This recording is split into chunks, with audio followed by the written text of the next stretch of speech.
I'm Michael Zenga from Danvers, Massachusetts. That's a town whose band Mr. Buffett so generously sent to the Rose Bowl parade last year, so you're a very popular guy in my town.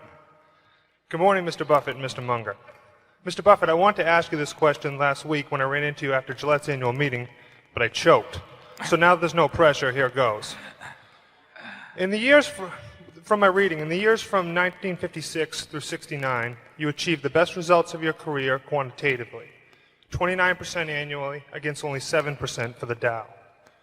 Your approach then was different than now. You looked for lots of undervalued stocks with less attention to competitive advantage or favorable economics and sold them rather quickly. As your capital base grew, you switched your approach to buying undervalued, excellent companies with favorable long-term economics. My question is, if you were investing a small sum today, which approach would you use?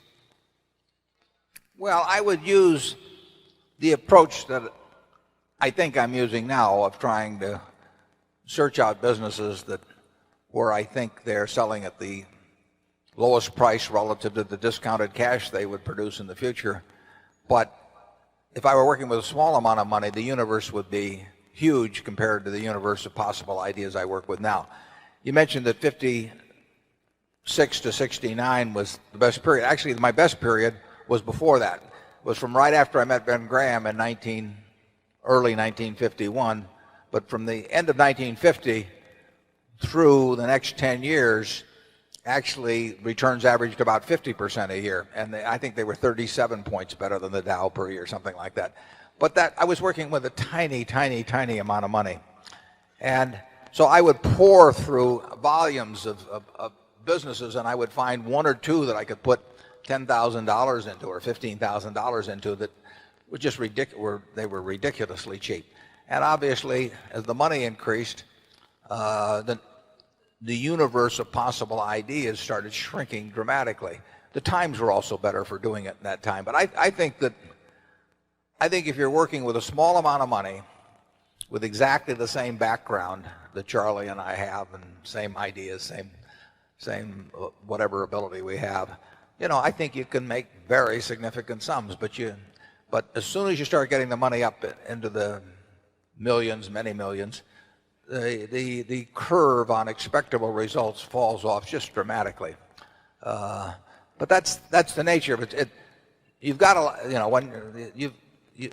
when you get up to things you can put millions of dollars into, you've got a lot of competition looking at that, and they're not looking as I did when I started. When I started, I went through the pages of the manuals page by page. I mean, I probably went through 20,000 pages in the Moody's Industrial, Transportation, Banks, and Finance manuals.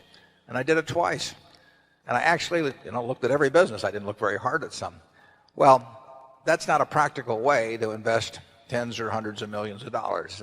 So I would say if you're working with a small sum of money and you're really interested in the business and willing to do the work, you will find something. If you were, there's no question about it in my mind. You will find some things that promise very large returns compared to what we will be able to deliver with large sums of money.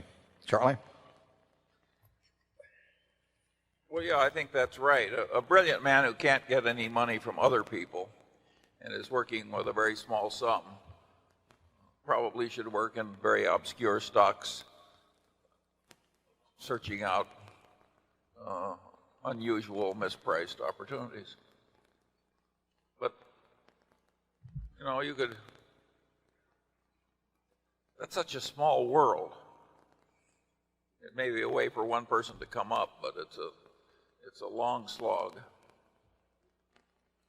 Yeah, most smart people, unfortunately, in Wall Street figure that they can make a lot more money, a lot easier, just by one way or another,